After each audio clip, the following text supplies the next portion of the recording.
Assalomu alaykum qarindoshlar, qanday ahvolinglar? Men Amerikadan doktor Mehmet imen. Men bugun shu uxlayotganda nafasi to'xtab qilish degan kasal to'g'risida qisqacha bir leksiya so'zlab o'tmoqchi. Bu leksiyaning asosliq mazmuni shu uxlayotganda nafas to'xtab qilish degan qandaq kasal, uningki kasal alomatlari qandaq bo'ladi, qandaq qilib o'z-o'zimizga diagnoz qo'ya olamiz va uningdan qandaq saqlanish, uni qandaq davolash to'g'risida bo'ladi. Hammanglarning diqqat berishini umid qilaman. Uxlayotganda nafasi to'xtab qilish degan zodi qandaq kasal? Uxlayotganda nafasi to'xtab qilish deganimiz odam uxlayotganda nafasning ushtumtut qayta qisqa muddat to'xtab qilishni ko'rsatadi. Normalda biz uxlayotganda har minutda 12 qitim nafaslanamiz. 2 qitimliq nafas orasidagi vaqt normalda 5 sekund atrofida bo'ladi. Agar 2 qitimliq nafas orasidagi vaqt 10 sekunddan oshib ketsa, uxlayotganda nafasi to'xtab qolganlik hisoblanadi. Bu xil ahvol butun uxlash jarayonida qayta sodir bo'ladi. Bu kasalni inglizchada sleep apnea deydigan bo'lib, bu shu semiz kishilarda nihoyatda ko'p uchraydi. Yolg'iz g'arbda emas, bizningki Uyg'urlar orasidami ko'p uchraydigan kasal bo'lib, buni biz burun toza yaxshi tonib yetmagan. G'arbda bu kasalga bo'lgan tonish biroz baldur boshlanganligi uchun g'arbda bu kasalga nisbatan qandaq bir taraf qilish, qandaq uning oqibatlaridan saqlanish yoki uning ig'irlab ketishining oldini olishda yaxshi chora tadbirlar mavjud. Lekin afsus bizning vatanda nurg'un kishilar mushu kasallik sababidan, hatto bu kasalning mavjudligini bilmay uxlayotib o'lib ketgan ahvollar mavjud. Men tövende bu haqda qarindoshlarga o'zimningki ba'zi izlanganlarimni o'rtoqlashmoqchi.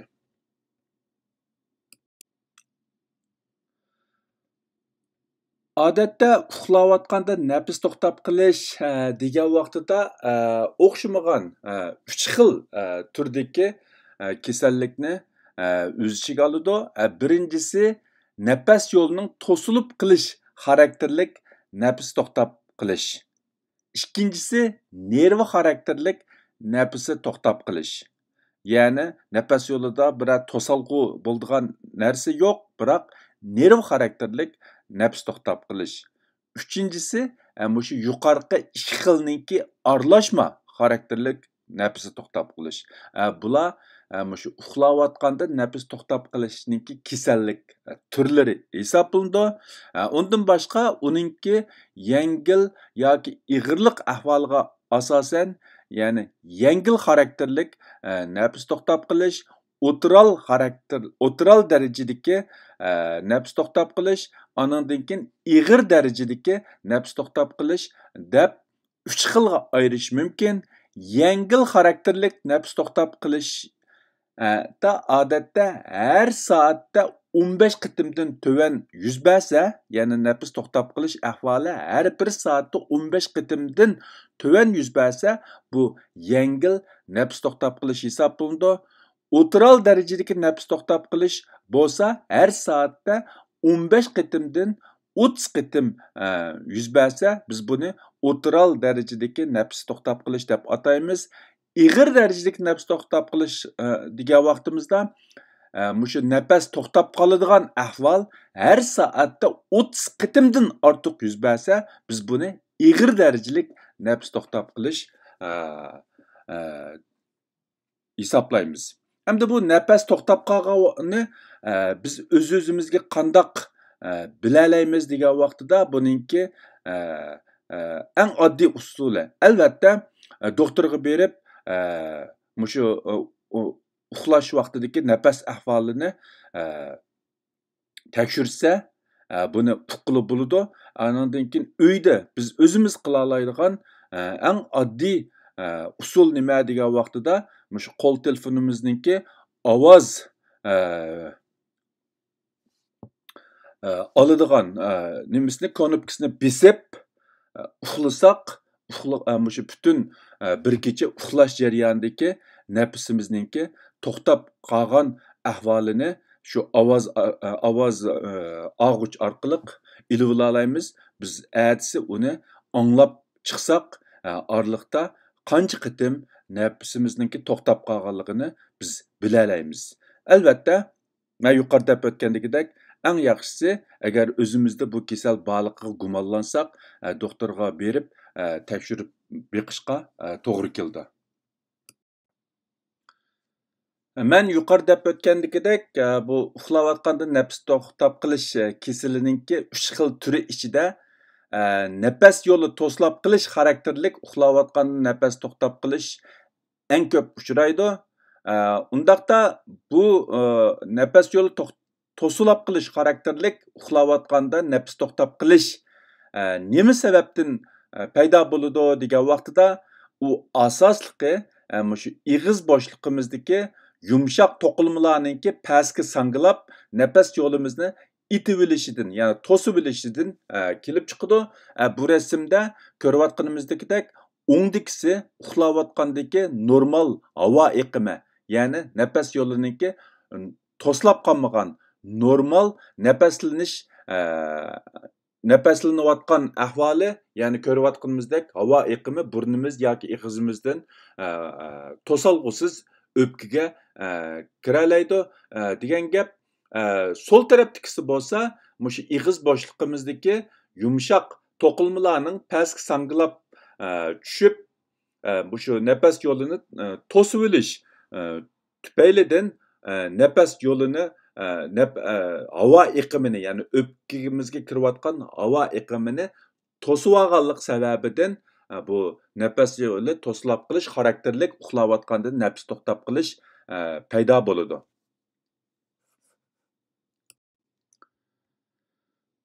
Undaqda qandaq kishilar bu kasalga oson giribtor bo'ladi degan vaqtida oldi bilan semiz kishilar, bo'libmi bo'yi pakar, bo'yni qisqa kishilar bu kasalga oson giribtor bo'ladi. Ikkinchisi yashanganlar, ya'ni 30 yoshda bu xil kasal boshlanib, yoshning ishiga ergishib bu kasal ig'irlashmaydi. Uchinchisi erlarda ko'p uchraydi. To'rtinchisi tamak chekkan kishilar oson giribtor bo'ladi. Beshinchisi aroq ichgan kishilar bu xil kasalga oson giribtor bo'ladi. Sol tarafdagi bu grafikda ko'rayotganimizdagidek seriq rangliki erlar bo'lib, ko'k rangliki ayollarga vakillik qilsa, bu tövendikisi o'xshamagan yoshdagilar. Mayli 30 yoshdan 39 yoshdagi insonlarda bo'lsin, yoki 40 yoshdan 49 yoshdagi insonlarda bo'lsin, yoki 50 yoshdan 60 yoshgacha bo'lgan insonlarda bo'lsin, ko'rayotganimizdek erlarning bu kasal giribtor bo'lish nisbati ko'zga ko'rinarlik darajada ayollardan yuqori bo'ladi. Undaqda bu uxlayotganda nafas to'xtab qilish kasallik giribtor bo'lgan kishilarda qandaq kasallik alomatlari bo'ldi degan vaqtida birinchisi uxlaganda ig'ir xo'rak tortish bo'ladi. Ya'ni ko'pincha odamda bu kasal giribtor bo'lgan ko'pincha odamda uxlayotganda ig'ir xo'rak tortish ahvoli bo'ladi. Ikkinchisi pushtumtut xo'raki yo'qolib ketish va yoki nafsi to'xtab qilish.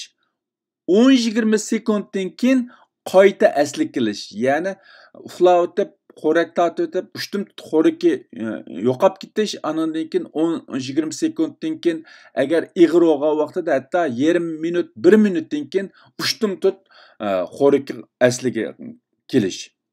Va bu xil ahvol qayta davom qilish. Ya'ni bir kecha ichida necha qitim qayta sodir bo'lish. Üçüncüsü, uxlayotganda nafsi qiyinlashish yoki xiqirab qilish. To'rtinchisi, uyqusi yaxshi bo'lmaslik va kechida qayta uyg'onib ketish. Beshinchisi, atdiganda beshi og'rish va horg'inlik his qilish. Oltinchisi, uyqu qolmaslik, kunduzligi mugdab qilish va yoki butun kun esnab chiqish. Endi bu o'zimizda mushu kasallikki bor yo'qligiga qandaq hukm chiqaramiz yoki qandaq baho beramiz degan vaqtida bu yerda 7 xil ahvolda mushu mugdab qilish ehtimolini bor yo'qligiga nomer qo'yish orqali bizda bu xil kasallik bormi yo'qmi shuningga taxmin qilish mumkin. Ya'ni nomer qancha yuqori bo'lsa, berilgan nomer qancha yuqori bo'lsa, bu xil kasal giribdor bo'lish ehtimoli yuqori bo'ladi. Birinchisi, mushu kitob yoki gazet jurnal o'qiyotgan vaqtida mugdab qilish yo'q bo'lsa 0 beramiz, azroq bo'lsa 1 beramiz, xili bo'lsa mushu mugdab qiladigan ahvol davomli bo'lsa 3 nomer beramiz. O'xshashla ikkinchisi, televizor ko'rayotgan vaqtida mugdab qilish bo'lmasa 0, azroq bo'lsa 1, o'tiral bo'lsa 2, davomli bo'lsa ko'p bo'lsa 3. Teatrxonada, yig'in zali qatorliq ommaviy so'rinlarda harakat qilmay o'tirgan vaqtida mugdab qilish ahvoli, buningga nomer qo'yish usuli o'xshash. Mashinada, shofirning yonida o'tirgan vaqtida, aningdan keyin safada jim etib armalgan vaqtida, birisi bilan paranglashayotgan vaqtida, aroq ichmay jit o'tirgan vaqtida, mushu 7 xil ahvol ostida mushu agar mugdab qilish ahvoli faqat bo'lmasa 0, azroq bo'lsa 1, o'tiral bo'lsa 2, ig'ir darajada bo'lsa, ya'ni davomli bo'lsa 3 nomer beramiz. Andan keyin nomerlarni qo'shgandan keyin shuningga asosan o'zimizda bu kasalning bor yo'qligiga hukm qila olamiz. 0 yuqorqi ahvollarda mugdab qilish ehtimoli mutlaq yo'q, faqat yo'q deganga 0 beramiz. Men yuqorida o'tgandagidek 1 nomerni mugdab qilish ehtimoli 3/1, ya'ni az to'la bo'lsa mugdab qilish ahvoli, buningga 1 nomer beramiz. Mugdab qilish ehtimoli 2/1 bo'lsa, ya'ni 50% ahvol ostida mugdab qilish bo'lib qolsa, uningga 2 beramiz. Mutlaq mugdab qilish, ya'ni mutlaq ko'p ahvolda mugdab qilish bo'lsa, uningga 3 beramiz. Agar jami nomer 7 dan to'van bo'lsa, u normal bo'lgan bo'ladi. Ya'ni ancha muncha har bir ahvol ostida ancha muncha mugdab qoladigan ahvol bo'lsa, uningga 1 beramiz. 7 xil ahvolga 1 dan 7 nomer bersak, misollanga 7 dan to'van bo'lsa normal, 7 bilan bergan nomerimiz 7 bilan 9 orasida bo'lsa, uyqu azroq kamlik hisoblanadi.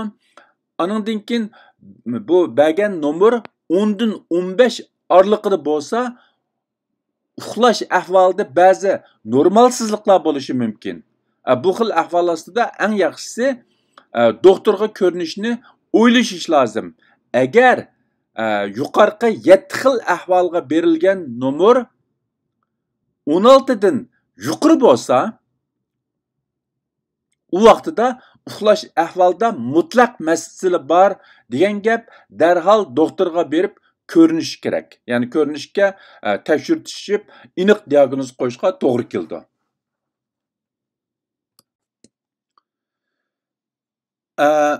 Oqibati, ya'ni bu uxlayotganda nafs to'xtab qilish kasaliga giribdor bo'lgan insonlarningki oqibati. Bu eng muhim bir nuqta bo'lib, agar bizda shu xil ahvol bo'lsa, uni farq etmay, uningga muvofiq bir taraf qilish tadbiri qo'llanmay, shundoq ketaversa, oxirida qandoq oqibat kelib chiqadi degan vaqtida bu kasalga giribdor bo'lgan kishilarda miniga ost xarakterlik oksigen yetishmaslik sababidan tuvandagi oqibatlar kelib chiqishi mumkin. Birincisi, esida saqlash qobiliyati tövellep ketish. İkincisi, xizmat va o'rganish unumi tövellep ketish. Üçüncüsü, asan qatnash vaqasiga uchrash. To'rtinchisi, yurak meni qon tomir kasaliga giribdor bo'lish. Beshinchisi, o'pka qizil qon tomir besimi yuqorilab ketish. Oltinchisi, yurak tiqilmasiga giribdor bo'lish va o'lib ketish.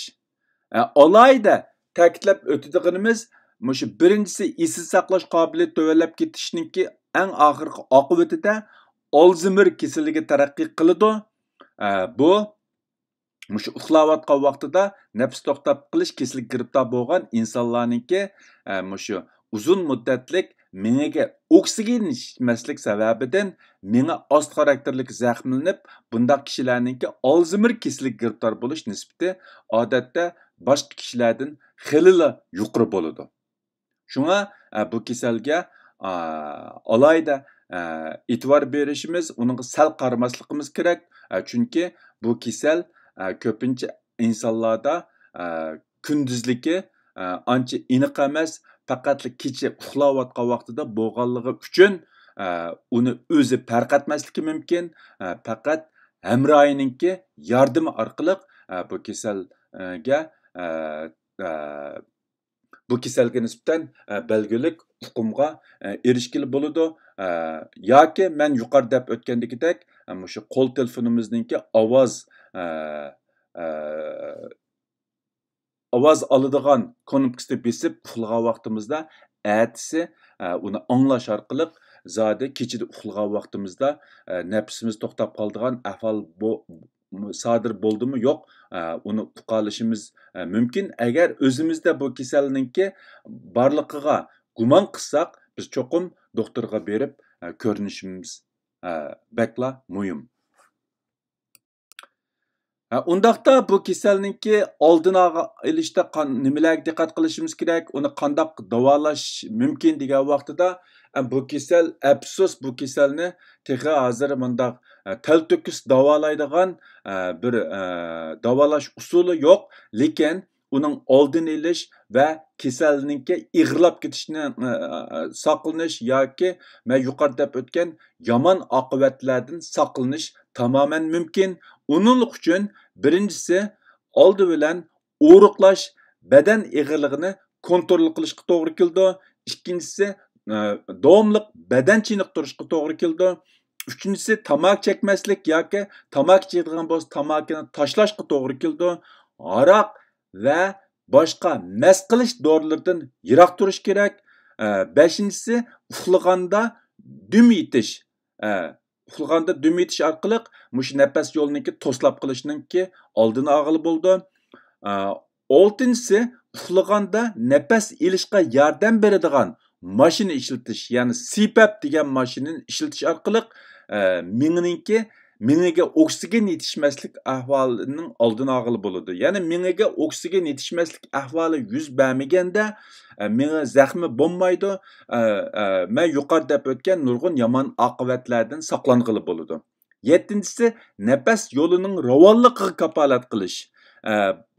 Nafas yo'lining ravonligiga kafolat qilish degan vaqtida ikki xil usul bor. Birinchisi mushu ig'iz bo'shligiga, mushu ig'iz bo'shligidagi yumshoq to'qilmalarni pastga sanglab qilishni saqlanadigan bir mushu soldagi rasmda, soldagi tövandagi rasmda ko'rsatilgandagidek bir narsani ig'izga silib uxlash orqali ig'izning ichidagi yumshoq to'qilmalarni pastga sanglab nafas yo'lining to'slab qilishni oldini olg'ili bo'ldi. Ya'ni nafas yo'lining ravonligiga kafolat qilg'ili bo'ladi. Undan boshqa operatsiya qilib mushu ig'iz bo'shlig'imizdagi pastga oson sanglab qoladigan yumshoq to'qilmalarni kesib ilib o'tish orqali bu nafas yo'lining to'slab qilishdan saqlang'ili bo'ldi. Buning konkret usullari birinchisi ig'iz bo'shlig'idagi may va ortiq yumshoq to'qilmalarni kesib ilib o'tish, ikkinchisi burun operatsiyasi qilib nafas yo'lini ravonlashtirish, uchinchisi agar angina yo'g'nab ketib mushu nefes yolunu to'sib olgan bo'lsa, bo'libmi bak kichik bolalarda bu xil ahvol ko'p uchraydi. Angina operatsiyasi qilib, anginani kesib ilib o'tishga to'g'ri keladi. Bular mushu bu kasalning ig'irlab ketishining oldini olish va mushu kasalga nisbatan qandoq tadbir ilish, ya'ni mushu nafas yo'lini ravon qilib, miyaga oksigen yetishmaydigan ahvolning oldini olishda qo'llanilgan davolash usullari. Bugungi bu leksiyani men mishada oxirlashtirmoqchi. Hammanglarning diqqat berganinglar ko'pdan ko'p rahmat.